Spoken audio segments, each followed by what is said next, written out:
Success Insight shares the stories of the people with passion and drive who make things happen in the world. Here's your host, Howard Fox. Hello, everyone, and welcome back to another episode of the Outdoor Adventure Series on the Success Insight podcast. The Outdoor Adventure Series celebrates individuals and families, businesses, and organizations that seek out and promote the exploration of the great outdoors. Our guest today is Danielle Taylor. Danielle is a freelance outdoor adventure and travel journalist and the managing editor of the Journal of Wildlife Photography. Danielle, welcome to the Outdoor Adventure Series on the Success Insight podcast. Thank you so much for having me. So, Danielle, I have to start off by saying I am incredibly envious of all the traveling you get to do. So if you need anybody to kind of hold your bag, you just let me know, okay?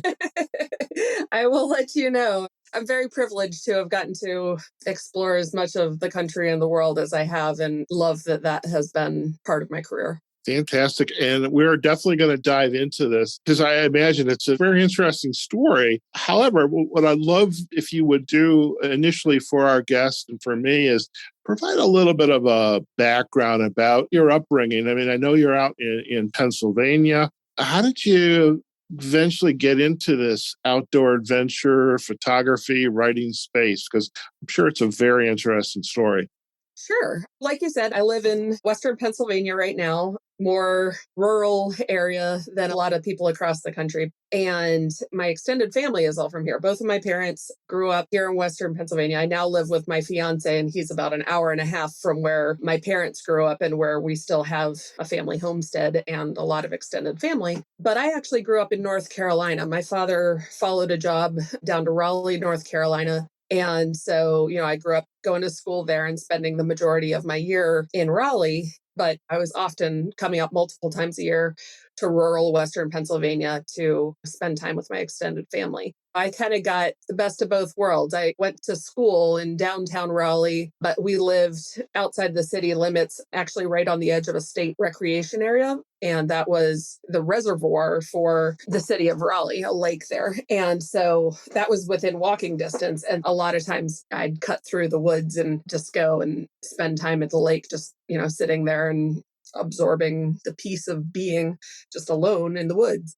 That's pretty cool. So you actually had the outdoor adventure aspect in your life just as a matter of location. Yeah, I was very fortunate in that sense. And then whenever our family would come up here to Western Pennsylvania multiple times a year, my grandparents actually had a home with 118 acres that we inherited after they passed away. Wow. So I really had room to explore that was like private land, but also a lot of really great parks and public lands, both near my home in North Carolina and my family up here. So I've personally gotten to benefit a lot from that. That kind of developed my passions both for travel and the outdoors. And as I was growing up, my best subject in school was always English, and I always got the most motivation out of writing. And also, initially, I was editing a lot of my friends' papers. Kind of combining both of those things into a career was what I decided I wanted to do whenever I was in high school and looking towards college. Did you make any money as a side hustle editing your friends' papers? I don't think so.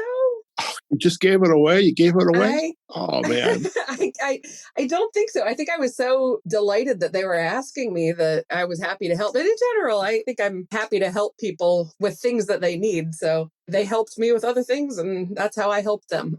Okay. I'm not judging here. I'm just thinking, oh, my God, this is a good opportunity, a little bit of a side hustle. And, what would have paid for your college? Oh, yeah, not at all. I have never been the best at making money. So, all right. Yeah. Well, something I think I can appreciate that too. Let me ask you a question about the family farm and, where your grandparents and that land.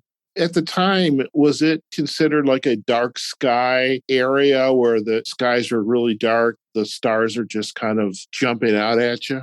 What was it like? It still is. And that's actually something I've written about in the past, both for Blue Ridge Outdoors magazine as well as for our local visitors bureau in that area. If you look at a light pollution map of the eastern United States or the world, you'll see that there's a big pocket in kind of northwestern, north central Pennsylvania that's among the darkest skies east of the Mississippi. And my family's home up here is right inside that.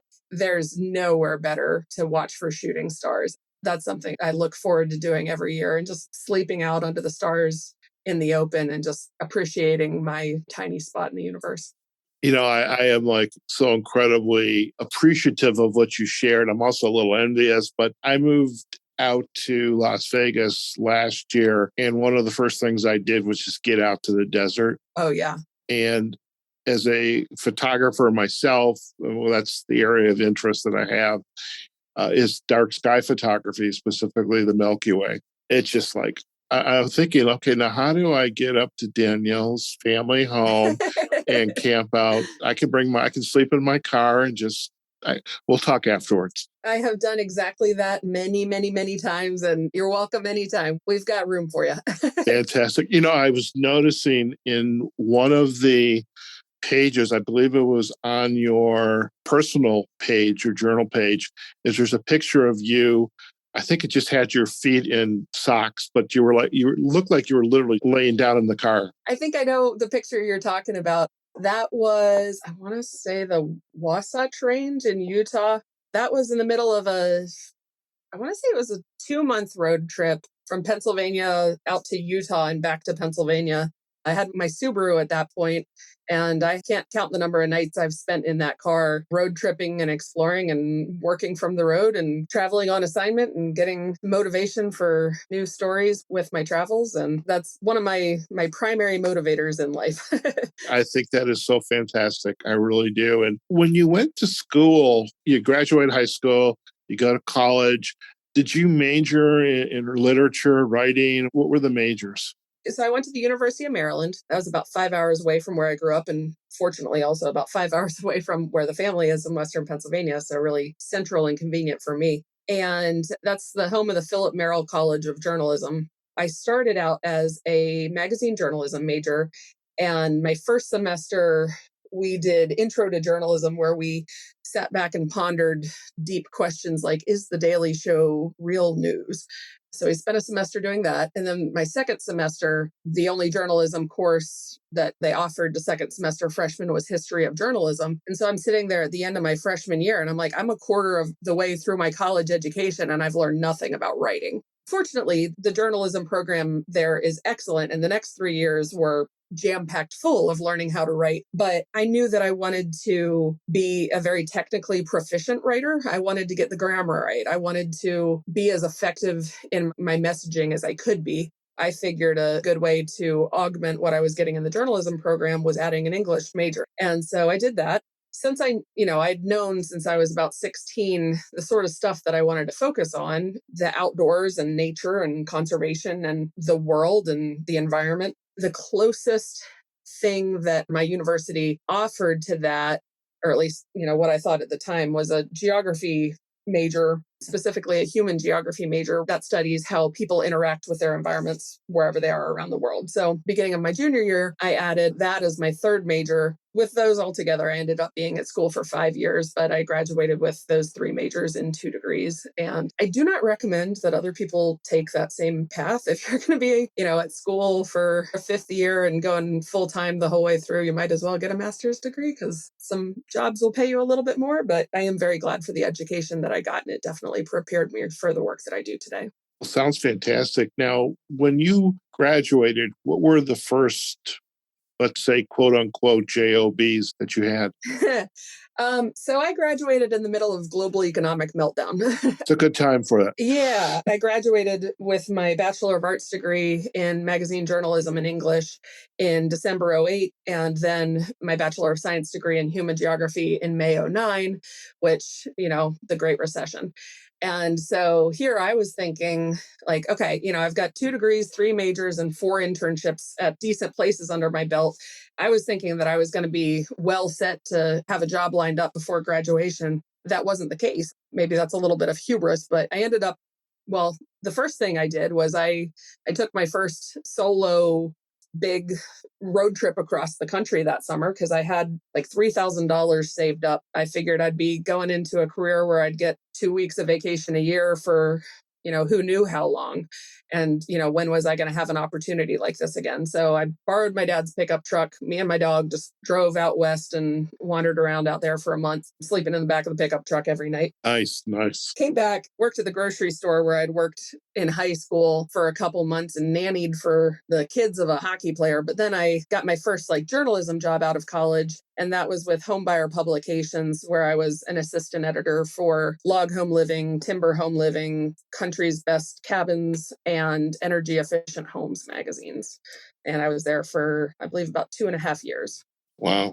Would you say that, it's crystal clear that you've always had this outdoor adventure bug in you. Very clear about that. And as you have also shared, you get these college degrees and then circumstances align that, okay, this is going to be difficult because now we're in this global recession.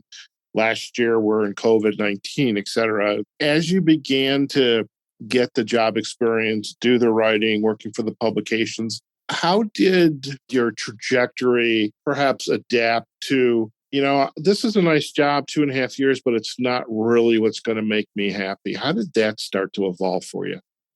Specifically, the whole time I was going through college and everything, the two publications that I had my eye on were National Geographic and Outside Magazine. I was initially applying for jobs at places like those and places that were very close to my personal mission statement, if you want to say. As I was applying for jobs, I wasn't getting callbacks. And so, you kind of broaden your scope for what you apply for. I remember my cover letter for the job where I got with those Log and Timber Home magazines. I said right in the cover letter, I know very little about construction, but I can understand all the reasons why somebody would want to live in a little log cabin in the woods. So I can identify with your audience and connect in that way and be useful to your team in that way. And that was definitely true. And that was part of the motivation for me as I was writing throughout the 2.5 years of that job. However, I was also writing a whole lot of articles about how to pick the perfect kitchen backsplash for the space behind your sink and, pick the perfect kitchen faucet and stuff you need to know about curing concrete and that sort of thing, which it was not particularly interesting to me, but I also didn't get a lot of fulfillment out of writing for an audience that was largely wealthy and had second homes. I really wanted to do the outdoor thing. That had always been my goal. So whenever I saw a job open at the National Recreation and Park Association for an associate editor, which was my position at the time that I applied, I had been promoted from assistant editor. I snatched that up and I moved to that, and I was there for 3 years before switching to freelancing full time. Nice. Well, tell us more about the Parks and Recreation. The National Recreation and Park Association is the professional organization for people who work in parks and recreation. Mostly, or at least while I was there, most of our members were working for park and rec departments on the municipal to the state level. Our focus wasn't as much on national parks, but I think since I've left, that has become more of a focus for the association. We put out a monthly magazine, about 80 something pages, and a lot of times we had supplementary stuff. We put out that monthly magazine. I remember by the time I left, I think our readership or our membership was about 50,000 members. When I started, I was the junior person on a 3-person editorial team, which was a great place for me because I was still very much in an early learning stage of my career. As kind of things changed with the team, I was promoted to senior editor and then executive editor and was running it for a while. And that was a fulfilling job in many ways, but a very, very challenging job in a lot of ways, not least of which for quite a while I was working 100 hours a week. Oh my. Yeah, that is a recipe for burnout, regardless of how much you identify with the mission. Most definitely that. Was this aspect of the job, not only the work, but the hours, was that one of the kind of compelling reasons where you decided to I'm getting good at this. I'm confident of what I have to offer, that you decided to jump into the self-employed realm? Well, let me back up a little bit. So before I graduated from college, I had started freelancing. My first internship was for a firefighting magazine based in North Carolina in Raleigh. So I could go home with my with my folks that first summer and work from there. So after I left, I kept freelancing for that publication. However, I hadn't met any like full-time freelancers until I was working at the Log and Timber Home magazines. And I went on some press trips and met some people that were like traveling and writing full-time and making that their full-time income. Wow. That really was very appealing to me. But I really thought that I was not going to be able to make that work on a practical level, Sure. probably until I was married and had the stability of a second income and health insurance benefits and stuff from a second person at home. Sure. But yeah, at the time that things, that I left NRPA, I'm like, I'm 29 years old. I was single. I wasn't paying a mortgage. I didn't have kids. I'm like, this is the time to make this sort of thing happen. And that's what I did. Wow. Well, I definitely want to talk more about that, but you mentioned writing for the firefighting genre. And as I understand it, you actually used to be a firefighter. Once upon a time. Yeah. So when I was in college, actually, one of my friends from North Carolina who's in my homeroom through high school, he moved up to the same area at 3 miles away from where I lived to move into this fire station, where they had this live-in program where people who wanted to be professional firefighters, they could move into a volunteer station like this and volunteer. Sorry, my dog just stepped up. Go away, Meadow. Go. That's okay. I mean, dogs are a part of the show. What's your dog's name? This is Meadow. Meadow. What kind of dog is Meadow? We think she's a mountain feist, which is a Appalachian squirrel dog, but Okay. She's kind of a mutt. Okay. Now you realize now that Meadow is a part of the show, we have to have a picture of you and Meadow in the great outdoors. She's adorable. I can definitely do that. All right. That's good. That's very important. Pictures and getting our listeners comfortable with our guests. That's very important. And pets, no doubt. So when you started to really jump into the freelance circuit, where were some of the first adventures you went on? Whenever I was working for the Log and Timber Home magazines, I went on this one press trip that was just for the county south of us and, learned about some of the outdoor things there. And I was very fortunate with the magazines I was writing about. We had a lot of nitty gritty content about the nuts and bolts of owning a log home, but we also wrote some destination pieces that hopefully would inspire readers if they knew where they wanted to build their log home, or I should say, if they didn't know where they wanted to build their log home, but they knew they wanted one, hopefully we could give them some inspiration for places they might want to consider. That started out with a press trip to just Prince William County in Virginia. And then from there, I want to say I went to Hot Springs, Arkansas, and Pocahontas County, West Virginia, writing for those magazines, and got to come across some interesting things there. If you didn't know, there's a roadkill cook-off every September in Marlinton, West Virginia. So. Oh my God. Yeah. I just had a guest on recently. I met him at the Wisconsin Outdoor Communicators Association, Dan Small.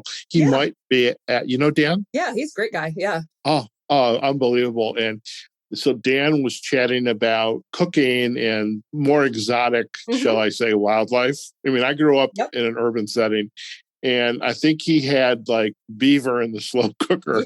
I'm like, oh my God. But in any case, so I can imagine the roadkill cook-off. Where were some of the most exotic places you've been to since, again, every assignment is another assignment that's building to your base of expertise, your comfort as a writer, an outdoor enthusiast. As that has progressed, where are some of the more exotic places you've been and able to travel, produce content, and really share it with the audience? Well, the first one that comes to mind is a place that a lot of people would not consider exotic, but I think it's one of the most special corners of the United States, southwestern South Dakota. When I was working at Parks and Recreation magazine, I had an opportunity to interview the governor of South Dakota, and a guy named Dennis Dogard, I think is how you pronounce his last name. And so, whenever I went out to interview him, I think I spent actually 2 weeks exploring South Dakota, some different parks across like the northern part. Well, man, I think I went to southeastern, northeastern, and then southwestern parts of South Dakota and just, spent 2 weeks driving around. And one of the things I got to do while I was there was the annual buffalo roundup at Custer State Park. And so Custer State Park, it's pretty close to the Black Hill, or it's in the Black Hills, I guess. and Mount Rushmore, Crazy Horse Memorial. It's a state park that is on par with a lot of the national parks that I've been to. And one thing that they do every year, they have, I want to say it's about 2,000 head of bison. And every year, because they have to keep the numbers at a sustainable level for the park, they have cowboys and cowgirls go out on horses and round up all the bison. They corral them into corrals, and they count them. They do pregnancy tests on the females. They, I guess, count the calves. I want to say they give inoculations to the calves as well. And this is just kind of an annual census that they do on their bison. I had the really incredible opportunity to go out in a chase vehicle, just riding in the back of a truck during the middle of the roundup. And so this is something that was, just kind of a necessary part of the state park's annual operations. And it turned into a tourism event. And so as I came around this hillside where I've been chasing after these bison for a while, there's this big hill that's got like 10,000 people standing on it. And I had the incredible opportunity to be bouncing around in the back of a pickup truck in the middle of the bison herd. Oh, wow. Okay, so that's another picture I want to see. I know you can. You got it. All right. All right. With this work that you're doing, I know you and I just met because, and as you've alluded to, you're a member of the Outdoor Writers Association of America. Yes. I joined them, I want to say, at the start of the year, and they've been a huge source of guests for me on the Outdoor Adventure series. Excellent. Which I am incredibly grateful for. When you began, and I know you just joined it, how did you get involved with the outdoor adventure and wildlife photography? Next to working for National Geographic, that sounds like a pretty cool job.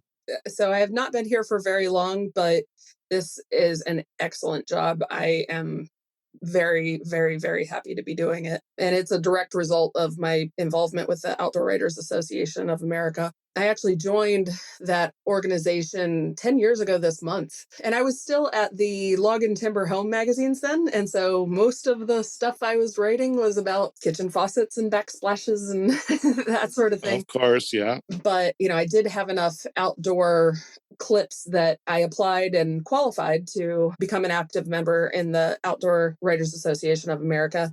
And that's been the single best thing that's happened in my career. Created new opportunities. Yeah, it really has. I wouldn't know Jared, who's my boss, Jared Lloyd. He's the editor-in-chief of the Journal of Wildlife Photography. He founded it and ran it by himself for, I want to say, 2 years before this animal grew into, a huge thing and he started developing a staff. I know him through OWAA. I'm also working on a guidebook right now, hiking waterfalls in Maryland. And I secured that contract through my connection I made at an Outdoor Writers Association of America conference. If any of your listeners are interested in a career in outdoor journalism, outdoor communications, anything of the type, I highly encourage them to check out the Outdoor Writers Association of America because it's been the single best thing I could have done for my career. Definitely that. I recommend that to a lot of the folks. I've and part of my other hat that I wear, or another hat, is besides being a podcaster, is I'm also a coach. Do a lot of career development, career transition coaching, and come across a lot of journalists. And because in Chicago, I think it was the Tribune just did a huge, massive layoff of not only the journalists but also the photography staff. Okay. Which I have a friend, Linda, who's fantastic, but it's like, Linda, join the OWAA, because that, and anybody else that I'm coaching, is if they're a writer, this is the organization that's going to help you create new opportunities. I love it.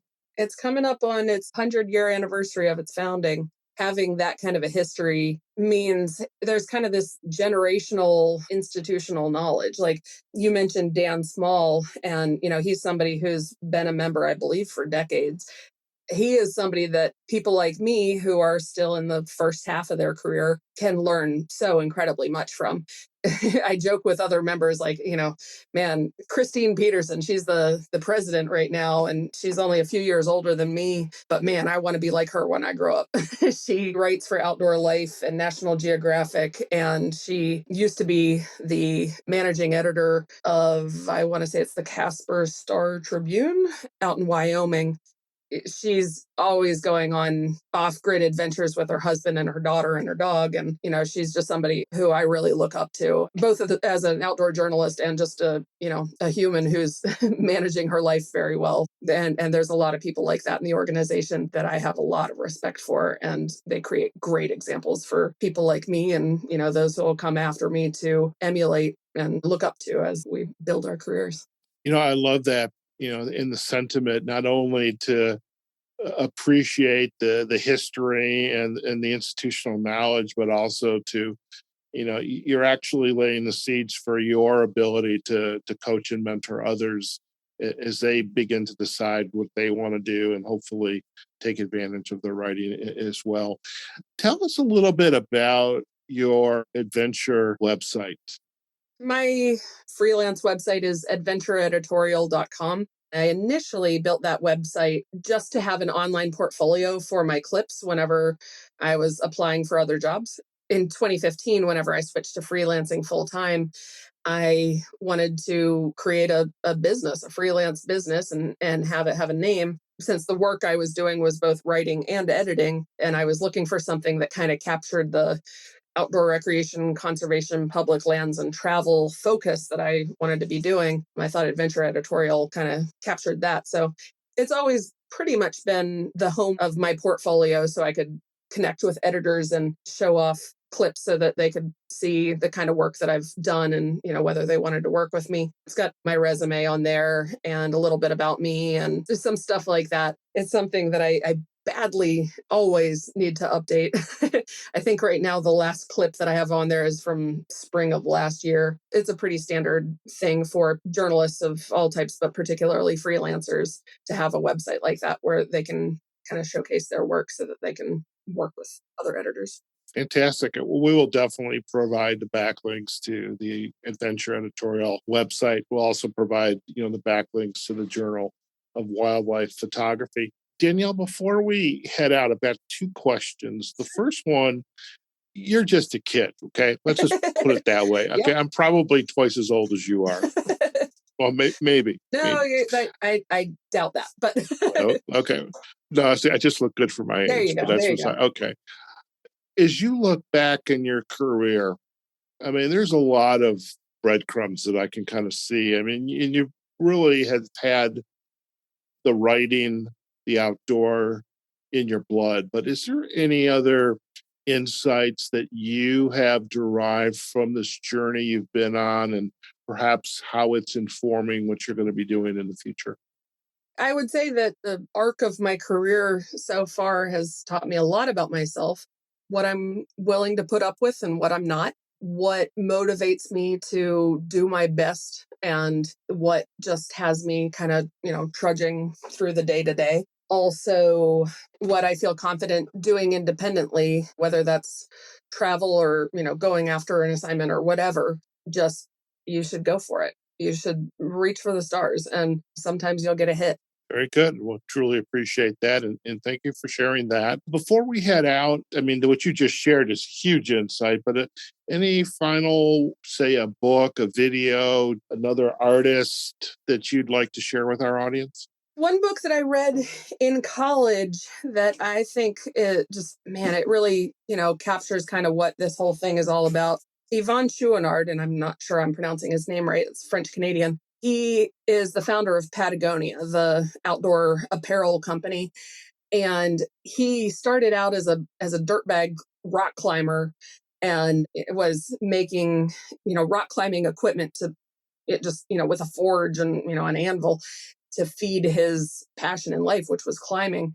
And he was realizing that the products that he was making, which were industry standard, were damaging the rock, literally chipping away at the natural features that made it possible for him to do the stuff that he, innately felt in his soul he was here to do. He completely redeveloped the rock climbing equipment. There used to be these things called pitons, and you'd actually hammer them in and then chisel them out of the rock, and rock faces would be losing all kinds of handholds, and you'd literally be chipping rock away. And he developed chocks that you could kind of wedge in and then wedge back out, and so you'd be able to ascend without leaving any aspect of your passing as you climbed. he goes into this and he built his whole business on that. He took a real risk. That was his bread and butter, was this initial type of equipment. He flipped it around and developed Patagonia based on those same principles. That company, still operates on that. He went through that mentality and that process in a book that he wrote called Let My People Go Surfing. And so anybody who is interested in any aspect of the outdoor industry, outdoor writing, outdoor communications, or business, even if it has nothing to do with the outdoor industry, I highly encourage them to read that book. Fantastic. Well, we will definitely provide a link back to Let My People Go Surfing by Yvon Chouinard, however you pronounce the name. Yeah, exactly. I apologize if I have messed that up. And I do appreciate Patagonia. They have a huge presence, out in the community, especially those who believe in conservation and taking care of not only nature, the environment, but also people in general. And so I truly appreciate that. Danielle, before we head out, just one final share of how can people learn more about you and your work? Sure. My website is adventureeditorial.com. There's information on there for how you can contact me. You can also find me on Facebook and Twitter. I'm not as active on those as I should be, but if you look up Adventure Editorial on Facebook, or my Twitter handle is just Adventure Edit, you can reach me either of those ways, or you can now reach me at editor@journalofwildlifephotography.com. You can also get in touch with me on LinkedIn. I think on there, it's just Danielle R. Taylor. I encourage your readers to, if they're interested in wildlife photography or do any wildlife photography, check out the Journal of Wildlife Photography group on Facebook and check out the publication as well. It's a really high quality publication. I'm delighted to be part of the team. Fantastic. Well, we will most certainly provide all of the backlinks, Adventure Editorial, your social sites, as well as the website, Journal of Wildlife Photography. I do believe I'm following the Facebook page because, some of the imagery is just like unbelievable. And I just bought a new lens for my camera, and I can't wait to take it out to Vermont for our OWAA conference. I signed up for the birding class, and so I'm hoping to take advantage of that with that lens. So can't wait. But it's been an absolute pleasure to have you on the Outdoor Adventure Series on the Success Insight podcast. And thank you for taking time out of which I know is going to be a very busy day because you had a lot going on. But thank you once again. I appreciate it. Thank you so much for having me. This has been fun. Excellent. Excellent. All right, folks, we have just been chatting with Danielle Taylor. She's been our guest on the Outdoor Adventure Series on the Success Insight podcast. Danielle, again, is a freelance outdoor adventure and travel journalist, and now the managing editor of the Journal of Wildlife Photography. Do check out Danielle on her website, adventureeditorial.com. We'll also provide links back to her social sites on Facebook, Twitter, and LinkedIn, and we'll also provide the backlink to the Journal of Wildlife Photography. Folks, it's episodes like this that reaffirm that why I'm doing what I'm doing, because I love having these interviews, and really an interview about a topic that I'm very passionate about. And it's getting out to the great outdoors. And so many places, whether it's here in the U.S. or across the globe, there's an opportunity not only to learn about yourselves, what you're willing to lean into, but also you've got culture, you have people, you have the environment, you have my other passion, which is food, but just lots of opportunities to really appreciate what we have available to us.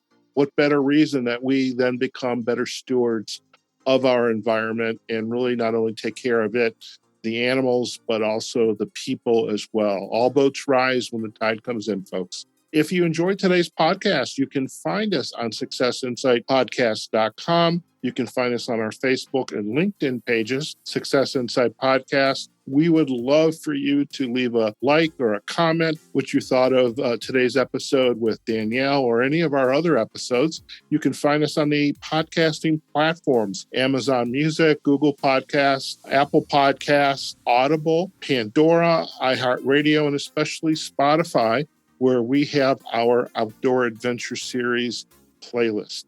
Okay, folks, wherever you are, whatever you're doing, go out there, have a phenomenal day. Take care of yourselves, your family, practice social distancing if it makes sense, wear your mask if it makes sense. But above all, Take care of yourselves, your loved ones, and the community. Okay, we'll see you on the next episode of the Outdoor Adventure Series on the Success Insight Podcast. Take care now. Success Insight is a production of Fox Coaching and First Story Strategies. Find us online, successinsightpodcast.com.